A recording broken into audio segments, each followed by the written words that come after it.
Nagui et Jean-Luc Reichmann sont-ils alliés ou rivaux? Découvrez le point de vue de Nagui qui balance une anecdote du passé. Plusieurs détails l'ont énervé dans le comportement de l'animateur phare de TF1. Jean-Luc Reichmann est l'un des animateurs préférés des Français sur la première chaîne et Nagui est le chouchou du public sur deux chaînes et deux jeux différents. Les 12 coups de midi qui portent sur la culture générale au sens large. Tandis que N'oubliez pas les paroles est un karaoké géant. Une chose est sûre, les deux hommes ont tous les deux eu des moments difficiles dans leur vie, mais ils ont surmonté les épreuves et ont fait leur petit bout de chemin. Aujourd'hui, ils ont chacun mérité leur place à la télévision. On se demande si les deux animateurs sont alliés ou ennemis. En effet, plusieurs choses sont restées en travers de la gorge de Nagui à l'époque de N'oubliez pas votre brosse à dents. On vous raconte, Nagui et Jean-Luc Reichmann, deux animateurs de talent qui s'affrontent la première place. La chaîne TF1 a partagé un documentaire sur Jean-Luc Reichmann ce samedi 2 juillet 2022. En effet, c'était l'anniversaire des 12 ans des 12 coups de midi. L'occasion parfaite pour en apprendre davantage sur l'animateur de TF1 et en même temps sur Nagui. Il avait une qualité qui est essentielle pour moi à la télévision, il avait la radio dans ses veines, livre le chef de N'oubliez pas les paroles dans le documentaire Jean-Luc Reichmann, un destin hors du commun. Nagui et Jean-Luc Reichmann font partie de la même génération et ont évolué ensemble.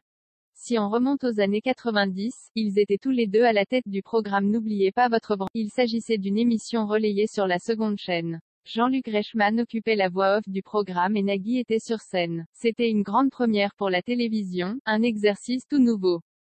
Nagui était sur scène, il faisait le show, et moi j'étais son premier téléspectateur. Cette complicité et complémentarité est venue de là, a expliqué l'animateur des 12 coups de midi. Nagui était agacé par certains détails dans le comportement de Jean-Luc Reichmann. À cette époque, les deux animateurs semblaient s'entendre à merveille face aux caméras. En fait, la réalité était tout autre, car Nagui ne supportait pas certaines choses dans l'attitude de son acolyte. On répétait l'émission pendant des heures et par moments on pouvait s'interrompre pour régler un sketch, une cascade, puis on pouvait reprendre.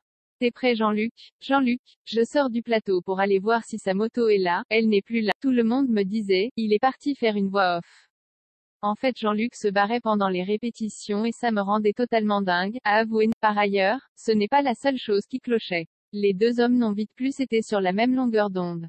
Il y avait des vannes qu'il faisait qui ne me faisaient pas rire et d'autres sur lesquelles je partais et il ne me suivait pas. Il n'y avait rien de violent ou d'agressif, juste un sentiment de « il y a comme un truc qui ne va plus », a raconté le présentateur de N'oubliez pas les paroles. Est-ce qu'il y aurait de la jalousie dans l'air? De plus, Béatrice Esposito, la responsable de l'époque des divertissements de France 2, a voulu renouveler les têtes des animateurs des midis de. Cette dernière a tout de suite pensé à Jean-Luc Reichmann, et non Nagui.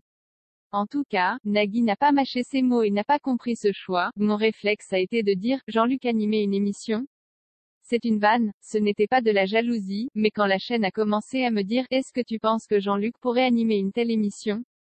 J'ai eu un sentiment de potentiellement perdre un membre de l'équipe, donc non c'était sans me douter de la paix, a expliqué Nagui. Mais, le monde de la télévision peut être sans scrupules, c'est ainsi. Jean-Luc Reichmann a continué son chemin sur France 2 dans l'émission des Amours à partir du 20 février 1984.